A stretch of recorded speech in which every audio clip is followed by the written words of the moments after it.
Hello and welcome everyone to another issue of Backstage Previews, where we get the opportunity to talk to some of the performers, directors that are part of our 21-22 season here at Riverside Theater. Today we have the privilege of speaking to a very talented team of performers, directors, and Riverside Theater favorites, Sherry and David Lutkin. Welcome. Hello, hi. It's great to be back.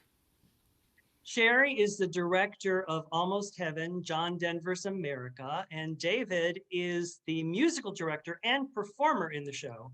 Now, they were last here in our production of Hank Williams' Lost Highway, where they both directed and both performed in it. Now, let me ask you, how does it feel to work together in that sort of aspect?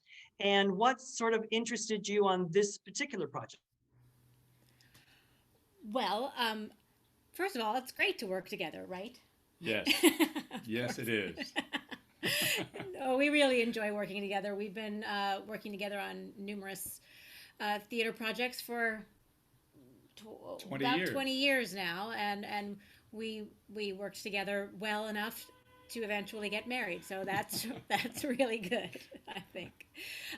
But we always have sort of a constant play of tossing out ideas and discussion, and it's very and I find it very fulfilling, and we have a good time. Well, we each sort of have our own uh, m- milieu Yeah, that that's true. we're working in, and that's why for a time, we co-directed many things or billed ourselves as that. Hmm. But what we began increasingly to find was that we've each directed and we've each choreographed, musical direct, all different kinds of things. And so it's kind of evolved into a very good working relationship of bouncing ideas having to do with music and having to do with staging and book. And particularly because a lot of the projects, the majority of the projects that we work on together are shows like John Denver, in that the actors are also the musicians, and so because that's the nature of what we do. The music is as big of a part of the book as the lines people speak, and so it's very fluid and flexible in that way. So for us to the way we work together gives us that gives Two us heads are better than one. gives us that. Well, that's wonderful, and they're two great heads. Well, Uh, very kind.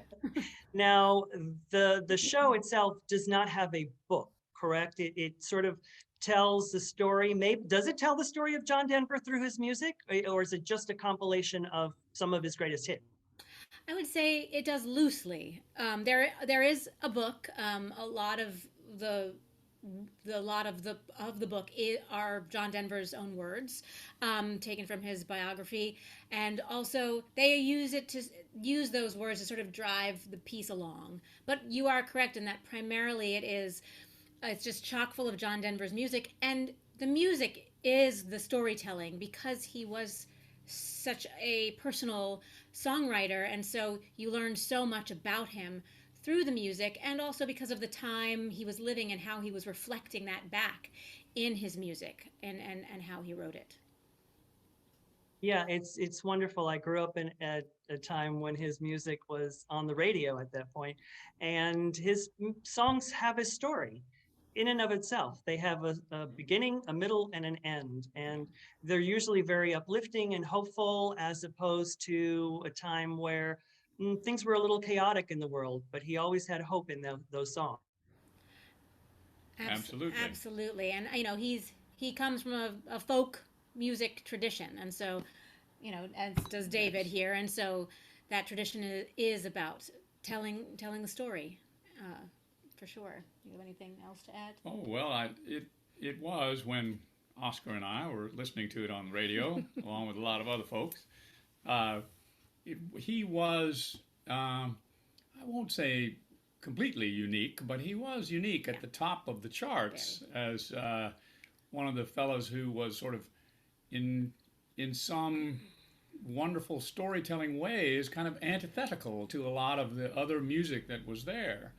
And I don't mean that at all in a derogatory sense. It's just that he was a counterbalance to a lot of other music that was happening in the, particularly in the 1970s, at the very pinnacle of his career. And most of his music is talks with the environment, talks about the mountains and the roads, and getting to know the person behind the persona, in essence. And so that probably attracted me personally to his music. Is that something that sort of attracted you? What attracted you to his music at all?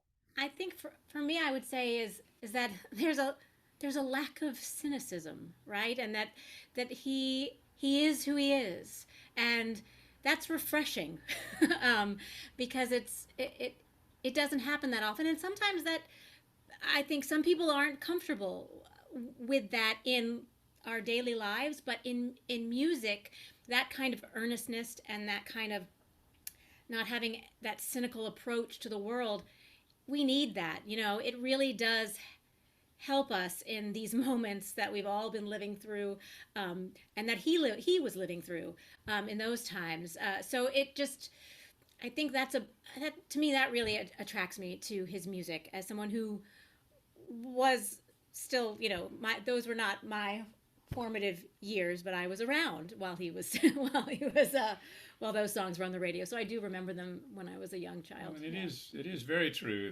that with a lot of singers and songwriters and of all stripes, that there are some where, and I've heard this about folks in particular, and you said this just a second ago, where the person is different from the persona. And he is a great example, I think, and I had a little brush with him when I lived in Colorado many years ago. Met him a couple of times, and also knew quite a few of the members of his band very well, and played with them on many occasions. And I really think that his person comes across in his songs, because he was one of those folks who the person was not really very much different from the persona of the songs that he wrote. Absolutely. And he cared so deeply about, about Aspen and about the place and about the environment around him. And that's what sort of grew in him, this love of the world and the idea that we have to take care of it. And he was really pushing for that, and for people to be aware of how we can end world hunger. And we can take care of the environment all at the same time, that these things are related. And he was passionate about it, and he used his good fortune and his good talent to further that. It was important to him. So, Perfect. He seemed very genuine, and from what David is saying, he was a very genuine person. Now, you guys have directed, performed, choreographed all over the world. Why do you like coming back to Vero Beach and Riverside Theater? Well, we're looking right at it. Yes, Because right. of the people, as David always says. I'll let you say it because you say it so well. Oh gosh, well, it is always a pleasure to be back at Riverside, because, as I always say, the theater is not just the building; it's all of the people who people it. On both sides of the footlights, it's not only is it all of the wonderful, unbelievably talented people who are building and making this show there right now. It's also the audiences and how wonderful and welcoming they always are. It's all the way from the basement to the box office to the light booth and everything in between. Well, that's wonderful to hear. We'll take it. We're thrilled that you want to come back, that you feel that the people here are worthy of your talents. And that's incredibly kind of you. But we do travel around a lot, and we are fortunate to work in many different places, and we love that. We love that about our lives, and coming to Vero Beach is a part of that for us, and coming to the Riverside Theater for sure.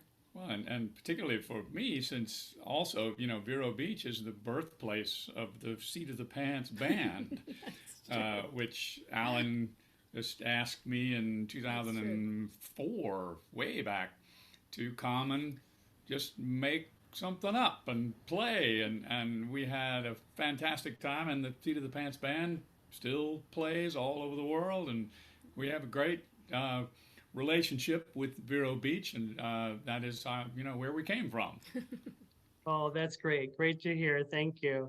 Well, I want to thank you, Sherry and David, for taking a few moments of your busy schedule. You'll be arriving in Vero Beach soon, putting the show together, and we're so excited to have you back and making your magic be on our stage. So thanks again. Looking forward to seeing you in person and watching the magic that you bring to Almost Heaven, John Denver's America. Thank you. Thank Thanks, you. Oscar.